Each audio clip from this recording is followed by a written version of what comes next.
Bonjour tout le monde. Aujourd'hui, nous avons une nouvelle leçon d'orthographe. On va voir comment écrire le son « est » à la fin d'un verbe. Si vous voulez avoir une réponse à cette question, alors suivez la vidéo jusqu'à la fin.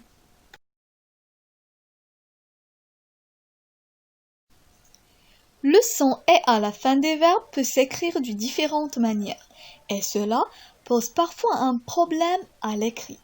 J'entends « est », mais comment je l'écris?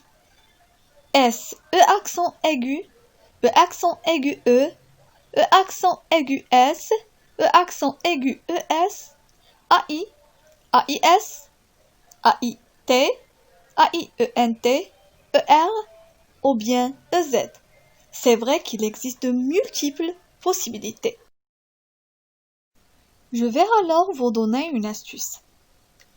Vous allez remplacer le verbe qui contient le son « est » par le verbe vendre, ou bien un autre verbe du troisième groupe qui ne contient pas le son « est » à la fin. Quand j'entends vendu, c'est alors un participe passé et je dois écrire E accent. Et j'accorde si le participe passé est conjugué avec l'auxiliaire être. Et si j'entends vendre, c'est donc un verbe à l'infinitif. Et je vais écrire à la fin ER.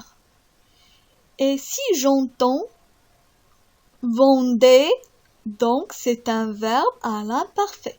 Et je dois écrire AIS, ou bien AIT, ou bien alors AIENT, suite au sujet.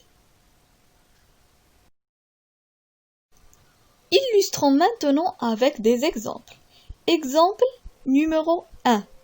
Si je vous dis « Ils ont mangé des gâteaux », vous entendez effectivement le son « est », mais comment l'écrire?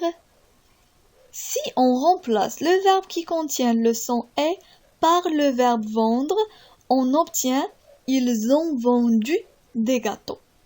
Quand j'entends vendu, c'est alors un participe passé. Donc, on écrira « Ils ont mangé des gâteaux » avec E accent aigu parce que c'est un participe passé. Mais il faut faire attention quand il s'agit d'un participe passé parce qu'on peut écrire plusieurs possibilités. On peut écrire E accent aigu si le sujet est masculin singulier. On peut écrire E accent aigu E si le sujet est féminin singulier.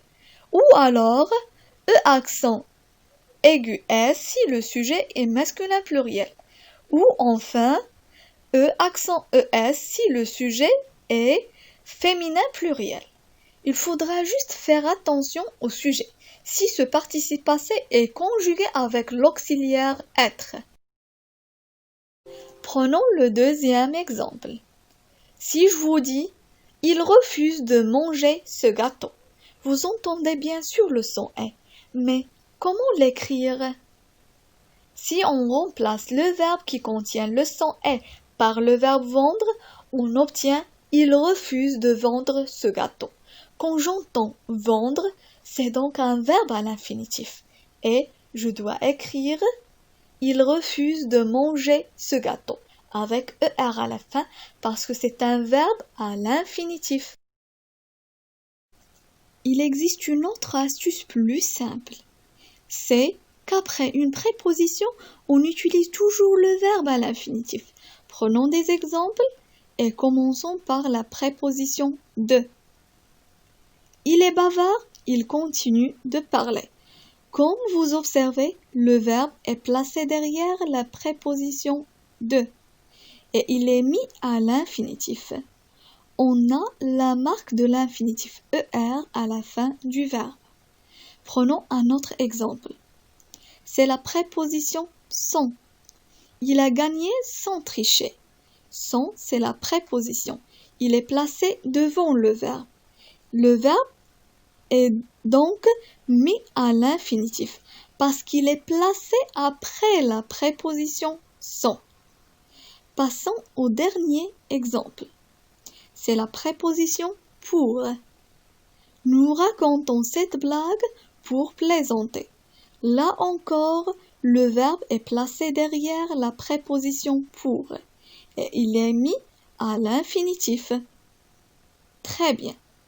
Donc si nous avons un verbe placé derrière une préposition, on doit le mettre à l'infinitif. Si nous avons un verbe placé derrière une préposition, on doit le mettre directement à l'infinitif. Passons à l'exemple numéro 3. Si je vous dis « Autrefois, je mangeais trop de gâteaux », vous avez entendu bien sûr le son « est », mais comment je vais l'écrire?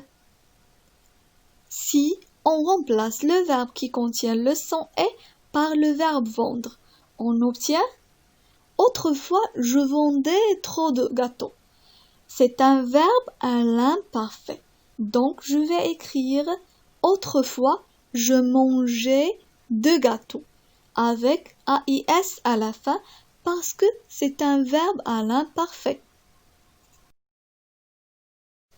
Il faut faire attention quand il s'agit d'un verbe à l'imparfait parce qu'on peut écrire AIS si le sujet est à la première ou bien à la deuxième personne du singulier.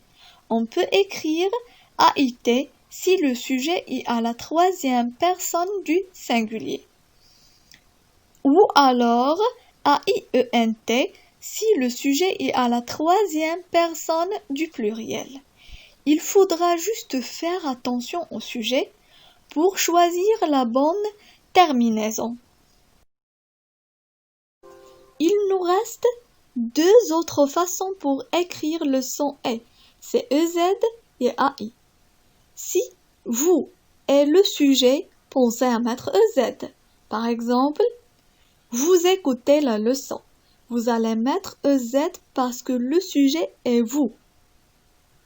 Et si vous entendez ré, alors c'est le futur simple et vous devez écrire AI à la fin du verbe. Comme exemple, je mangerai des fruits.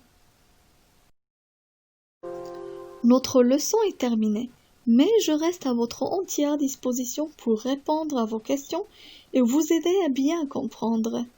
Je vous souhaite bonne journée et au revoir.